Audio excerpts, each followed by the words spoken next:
Good afternoon. তো pastel জিনির একটি নতুন ভিডিওতে আপনাদের সবাইকে স্বাগত। তো সকাল থেকে ভিডিওটা শুরু করার ইচ্ছা ছিল কিন্তু পারিনি। ঐন্দ্রিলার খুব শরীর খারাপ ছিল আর ওর আজকে নহাটা কলেজে ভাইবা আর প্র্যাকটিক্যাল পড়ি। নহাটা কলেজটা একটু আপনাদের দেখানোর ইচ্ছা ছিল কিন্তু ওই টাইমে তাড়াহুড়া টাইমে ঢোকার একটা ব্যাপার ছিল, যার জন্য সকাল থেকে কোনো কিছুই শুরু করতে পারিনি। তো এইমাত্র পরীক্ষা দিয়ে আমরা চলে এসেছি। ওর এখন প্রচণ্ড কাশি হচ্ছে, একটু জ্বরটা যেহেতু কমেছে এসে ওকে একটা লস্যি খেতে দিয়ে দিলাম, বের করে রেখেছিলাম, ঠান্ডা কেটে গেছে। আর এই যে দেখুন ওদের আজকে প্র্যাকটিক্যাল পরীক্ষাটা, তো আমি গিয়ে একটু ম্যাডামদের রিকোয়েস্ট করেছিলাম ওদের ডিপার্টমেন্টের স্যার আর ম্যাডামদেরকে, তো ওনারা ওর পরীক্ষাটা আগে নিয়ে নিয়েছিলেন এবং ওর খাতাটা নাকি এক্সেলেন্ট হয়েছে তাই বলেছেন, এবং ওর যে কটা কোশ্চেন ধরেছে ও সব কটা পেরেছে। তো সিল টিল লাগিয়ে ওর খাতাটা ছেড়ে দিয়েছে, যার ফলে ওকে নিয়ে আমি বাড়ি এইমাত্র ঢুকলাম। আর বাইরে এত বৃষ্টি হচ্ছে আজকে, যার জন্য আর কিছুই আপনাদেরকে দেখাতে পারিনি। সত্যি ওর খাতাটা খুব সুন্দর হয়েছে, প্রত্যেকটা ছবি টবি দিয়ে স্যারের খুব পছন্দ হয়েছে। আর এখানে একটু ফুটি বের করে রেখেছি, ওকে খাওয়ার পরে দেবো। বৃহস্পতিবার পাঁচালিটাও পড়তে পারিনি তখন তাড়াহুড়াতে, যার জন্য আপনাদের সাথে আর কোনো কিছুই সকালবেলাটা শেয়ার করতে পারিনি। তো সন্ধ্যাবেলা পাঁচালি পড়বো, এমনি পুজো দিয়ে রেখেছি। এখানে আমার গণেশরাও বসে। তো রান্না আজকে কী কী করেছে দেখাই। দেখুন টিফিনও গুছিয়ে নিয়েছিলাম, এনে বের করে রেখেছি, যেহেতু তাড়াতাড়ি চলে এসেছি বলে বাড়িতে এসে খাবো তাই ভাত টাত খালি করে ফেলেছি। এখন একটু জল ভরবো, যেখানে ভাতের কন্টেনার। আর বাইরে যেহেতু মুষলধারে আজকে ভোর রাত্রের থেকে, একদম রাত্রে শুরু হয়েছে কিনা বলতে পারবো না যেহেতু জানলা বন্ধ ছিল, ভোরবেলার থেকে দেখছি মেঘও ডাকছে বিশাল। তো মান্তু একটু খাবে বলে আবার একটু ভাত বসিয়ে দিয়েছে, আমাদের ভাতগুলো বের করে নিয়েছে, একসঙ্গে সব কটা ফুটিয়ে গরম করে নেব। বিভৎস লেভেলের বৃষ্টি, যে বাইরে কিছু ভিডিও করব বা শ্যুট করব আপনাদের দেখানোর জন্য নহাটা কলেজটাকে একটু দেখাতাম। ওর সাথে দেখলাম কলেজের সাথে ওপেন ইউনিভার্সিটি মুক্তটাও আছে, ভালোই লাগলো। কলেজটা বেশ সুন্দর, গোছানো এবং পরিষ্কার পরিচ্ছন্ন। যে একটু কষ্টই হতো, তো সারাদিন বসে থাকতে, যেহেতু ওষুধও আছে অনেকগুলো। তো কালকে পার্শে মাছের ঝোল বেগুন দিয়ে করা ছিল, সেটা রয়েছে এখানে। আর এখানে আমি এক কন্টেনার নিয়ে গেছি, সেটাও বের করে রেখেছি এখন, এই যে। আর এখানে চিংড়ি মাছ রান্না করেছিলাম মালাইকারি, সেটাও আছে। আর ডাঁটা পাতার শাক ভাজা করেছিলাম আজকে, সেটা রয়েছে। ইলিশ মাছের মাথা দিয়ে কচু শাক, কালকে রাত্রে যে চিকেন করেছিলাম সেই চিকেন একটু রয়েছে, আর চিকেনটা আছে ওটা দিয়ে রাত্রে খাবে। আর এই চিংড়ি মাছ এখানে খানিকটা রয়েছে, কন্টেনারে খানিকটা। তো সবার আগে আমাদের খাওয়ার জলগুলোকে ভরে নিই। আর বিভৎস মানে বৃষ্টিতে কোনো কথাই শোনা যাচ্ছে না, যার জন্য ভিডিও করবো কি, ছাতা ধরবো না ভিডিও করবো। ওই টাইমে মেয়েটাকে ভেতরে ঢোকাবো পরীক্ষার জন্য, স্যার ম্যাডামদের সাথে কথা বলবো ওর শরীর খারাপ নিয়ে, ওই সব করতে গিয়ে আর সকাল থেকে ব্যস্ততার মধ্যে আমি আর কোনো কিছুই করতে পারিনি। ভাতটা পড়ে যাবে। আমার মা বলতেন সবসময় ভাতের উপরের এই ফেনাগুলোকে ফেলে দিতে হয়, ভাত ডাল যে ফেনাটা ওঠে। যার জন্য আজকে ঐন্দ্রিলার শরীর খারাপ বলে যে স্কুলেও যায়নি, ওকে নিয়ে পরীক্ষার হলে যাবো তাই। তো ভালোই মেয়েটার পরীক্ষা হয়ে গেল, মানে মনের একটা মানসিক শান্তিও আমার হলো। ওর গ্র্যাজুয়েশনের মোটামুটি সব কটা পরীক্ষা শেষ হয়ে গেছে। জলগুলো একটু ভরে ফেলি, কারণ একটা বোতলেও জল নেই। সকালবেলা বর ফেলে দিয়েছিল, জল নিয়ে করতে পারিনি। বেনিও টিভি দেখে আছে, বেনিরও নাকি জ্বর আসতে আসতে গাড়িতে চেপেছে, এখনও এসে পারেনি। তাই ঠাকুরনগর গেট বেনি বাঁধা না। তো এই বাড়িতে অনেক লোকজন ছিল বলে গাড়ি রাখার জন্য এই তাঁবুটা টাঙিয়ে দিয়েছিল।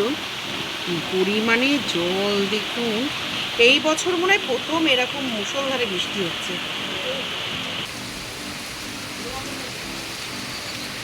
এই বছর যেমন ঘাটতি ছিল বৃষ্টির, আজকে সব পূরণ করে দেবে। তানিবাবুর রবীন্দ্রনাথ ঠাকুর এখানে। শশা এখানে 4টে ধুয়ে রেখেছি, কারণ ভিতরে অনেকগুলো, 5-6টা আগের শশাও ফেলে দিলাম। মাছগুলোর আজকে সারাদিনই লাইট জ্বালিয়ে রেখেছি, কারণ অন্ধকার হয়ে যাচ্ছে। অন্ধকার হয়ে গেলে না ওরাও একটু খেলতে পারে না, আপনার থম মেরে থাকে, যার জন্য ওদেরও লাইটটা জ্বালিয়ে দিয়েছি, ওরা খেলো। দেখুন আমাদের নোনা কামড়াচ্ছে সবাইকে। ও মা ও মা ও মা, কি হয়েছে? কামড়াচ্ছিস দিদিকে, আমাকে, সবাইকে কামড়াচ্ছিস? পচা ছেলে, দেখ দেখ দেখ কুটকুট করে নাইটির এটা কাটছে, দেখ মা, এ তো বিশাল উন্নতি আছে ওর। হ্যাঁ দাঁত দিয়ে টেনে কামড়াচ্ছে, কুটকুট করে কামড়াচ্ছে, দেখো।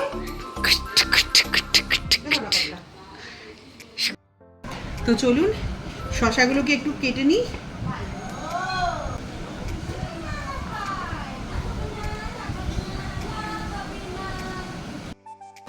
তো এই যে শশাগুলোকে সব কেটে নিয়েছি, একটু মিষ্টি দই বের করে রেখেছি, যদি খাওয়ার পরে খায় সবাই।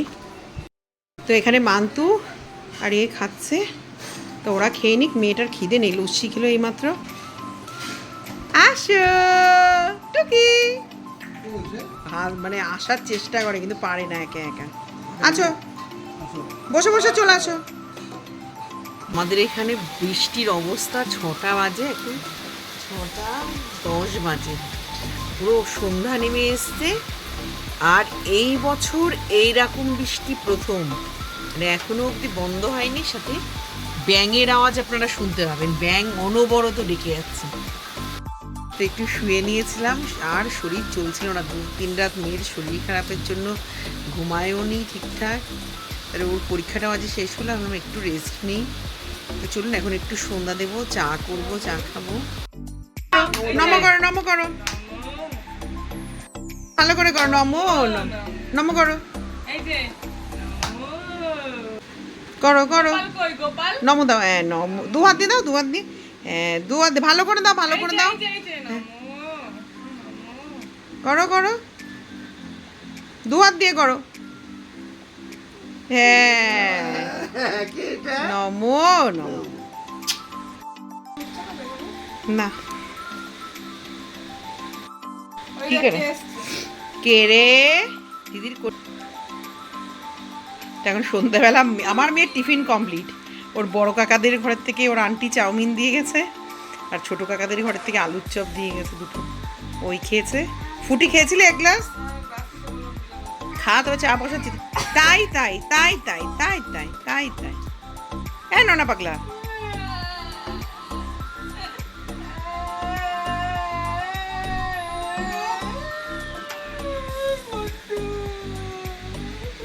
এবার দেখুন ও কান্না করে, আমার মেয়ে কান্না করে, ও ভাবছে মানে আর কি মারছি, বুঝলি, এবার রেগে যাচ্ছে, এবার ও কান্না। তো সন্ধ্যাবেলা যে টিফিন হচ্ছে, আমার বর এখন সমস্ত পেঁয়াজ কাঁচা লঙ্কা টঙ্কা কেটে দিয়েছে, মুড়ি ভাজবো।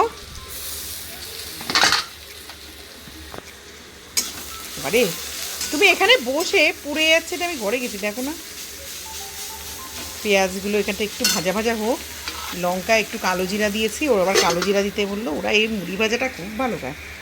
আর এখানে এই যে বাদাম ভেজে নিয়েছি বেশ খানিকটা, মেয়ে খাবে না, আমি আর আবার বড় ওদের এতগুলো বাদাম লাগে, মানে মুড়ির থেকে বেশি বাদাম দেবে এরা।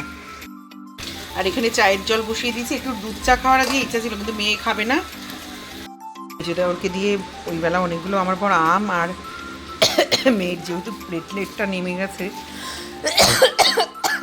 তাই একটু পাকা পেঁপে আনিয়েছি। লঙ্কার কটকটিটা গিয়ে নাকের অবস্থা খারাপ, আমার হাঁচু দিতে দিতে। এই দেখো মুড়িগুলো কি দেবো, আজকে আমার ডার্লিং মুড়ি ভাজছে। তোমার এত ভালো ভাষা। আর এই যে মুড়ি দেখুন, লাল মুড়ি, আমার বর এটা খুব ভালোবাসে, বোন আগের দিন এসেছিল, পরে দিয়ে গেছে 1 প্যাকেট, আর আমার বর যেটা নিয়ে এসেছিল আমি স্কুলে গিয়ে ওটা খেয়ে কমপ্লিট। আর একদিন ভাজা করেছিল, একটু জোর বানিয়ে দেবে না, পেঁয়াজের ইয়েতে তো মুড়িগুলো নরম হয়ে যাবে। আর এখানে চায়ের জলটাও ফুটে গেছে, দে দে দে দে দে, এ নোনা গুবলু, দিদি কি খাচ্ছে, এ নোনা পাগলা, ও এখন ওখান দিয়ে কি দেখে,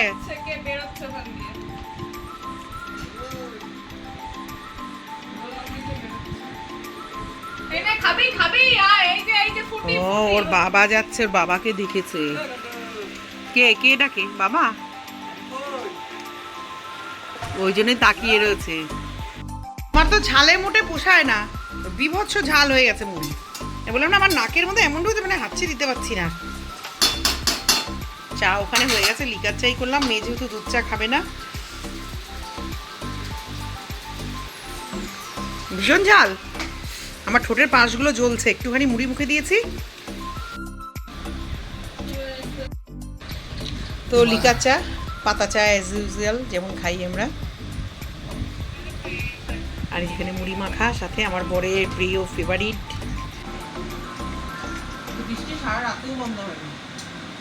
কালকে হবে। হ্যাঁ, আমি খিচুড়ি খাওয়া কি হবে? কে ফোন করবে? যখন খুশি আমি হবে না।